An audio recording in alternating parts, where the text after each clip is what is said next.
What was your immediate response to the news of COVID?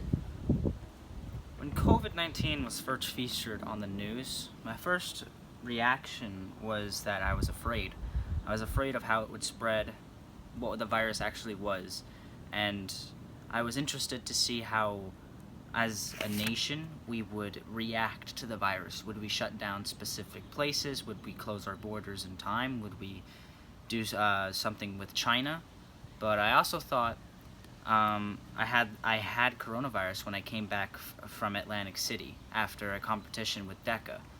I was with the current situation. I was very scared because I had all the symptoms, so I had to stay safe from my grandparents who were 91 and 94, who, if they caught the virus, would be very, very affected by it. What was the most impactful for you? The most impactful thing was probably my grandparents. Since they're so old, it was kind of hard to self-distance myself away from them, especially when I was sick, because I was afraid of getting them sick with whatever I had.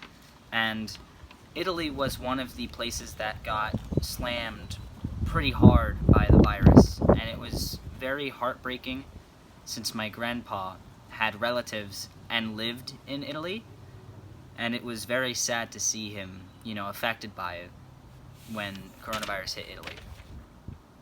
What do you think of the response of the American people? I think the American people had varying responses based on age, range, and location. The teenagers and young adults thought they could not get the virus and still wanted to go on vacation, and while older people and people who have a big family have to stay in quarantine and really isolate themselves. Same with people who are in cities versus people who are in the suburbs. People in the cities, since it's very crowded, like in the MTA system, in the buses and in the trains, they have to quarantine themselves since it's such a high population like New York.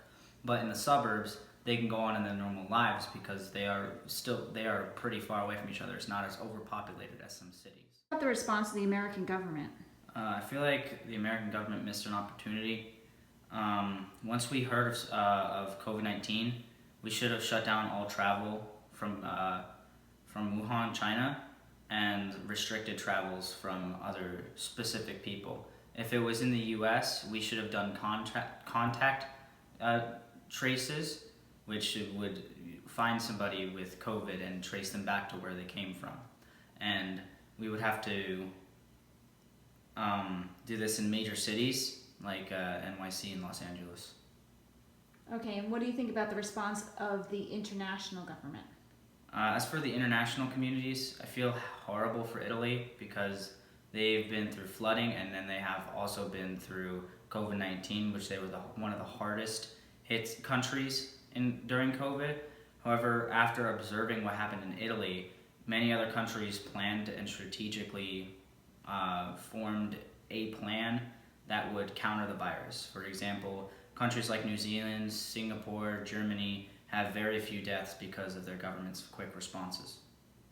Do you consider the spread of COVID-19 to be a pivotal event in your life? Yes, I do consider COVID-19 to be a pivotal moment in my life because it shut down almost everything around us. Local businesses have been shut down, airports have shut down, schools have shut down because of this virus, because everyone has to stay safe. Since it's so lethal and it spreads quickly, it's one of our deadly viruses that the world has seen in a great while since, for example, the Spanish flu. What about in the history of the United States? I definitely think this is similar in events to Hurricane Sandy. Hurricane Sandy, we were trapped in our houses for weeks because of the extreme weather that was outside. After it was done, New Jersey and a bunch of other states were physically ready for the next hurricane because, for example, they lifted up houses and they built walls to stop the water from overflowing onto the beach. What about the world? This affects the world because all airports have been shut down. Italy has been shut down completely, and most countries has shut down their borders, which that has not happened in a very long time. This is a worldwide pandemic. This is not only affecting America, it's affecting the entire world. You see, it started in China, and China was in complete and total shutdown for weeks or months on end, just like how we were in self-quarantine for a few months. What did you think about pandemics before the spread of COVID-19? I watched many movies about pandemics, like Contagion and World War Z, and I always fantasized about how like a deadly virus could arrive here in the U.S. and how it would affect, but I had no idea what would happen in the near future. I thought within a few weeks it would be contained, but the U.S. reacted to it so poorly that it started to spread throughout and caused the quarantine. How has COVID-19 changed anything about how you would respond to a pandemic? Well, my grandparents have survived World War II, and they have many strategies. My grandma stocks up on supplies for the next 2 years, and my grandpa makes his own wine and plants his own food, and he has a garden in the back. So I would adopt these ideas, and I would start to build like a downstairs gym so I can keep up my health and have food lasting for how long the event lasts. Do you think COVID-19 has any lessons for the American people? I think that every state should work on improving their healthcare system, especially expanding their hospitals and taking precautions to any signs of viruses. I also think that 35 to 40% of manufacturing of essential medical supplies and home necessities needs to be made in the U.S. This way, if supply chains break down in Asia and China, then the U.S. is not so vulnerable. I also think Americans need to readjust their lifestyles and stay healthier.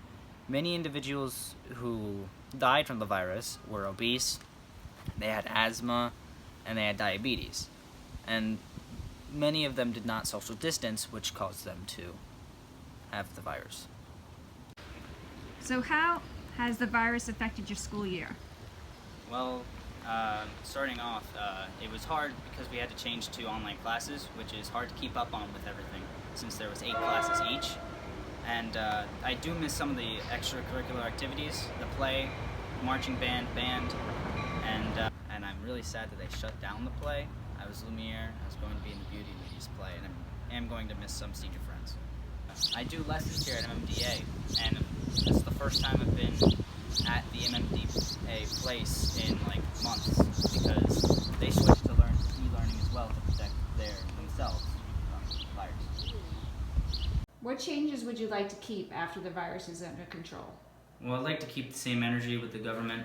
Although we reacted kind of slowly and it was too late, I feel like we reacted very strategically and for the time being. I feel like we should keep the option of working at home or working in a workplace, because even though COVID is technically dialed down, at the same time it will never disappear. So I feel like we should still have the option to work in a workplace or work at home. Although we've been quarantining for a while, it has given people time to recharge their creativity, start new hobbies, learn new languages and stuff like that. I feel like we should also adopt a thing where kids could go one day in school, one day out, and keep rotating throughout that, because it really helps with not crowding people on buses, and it really helps the classroom. So it allows kids to stay safe at home while still having people contact with other people. We could also do less commuting. There should be a rule in the MTA system. We could start it out in New York, and we could be like, if there's a certain amount of passengers in one car, you have to find the next car. Or if the train's at a certain capacity, you have to wait for the next train. And finally, I feel like we should have virtual doctor's appointments. So I think that if a patient think they have COVID, they could schedule a doctor's appointment to be virtual, so you don't pass it on to the doctor or the patients that are waiting.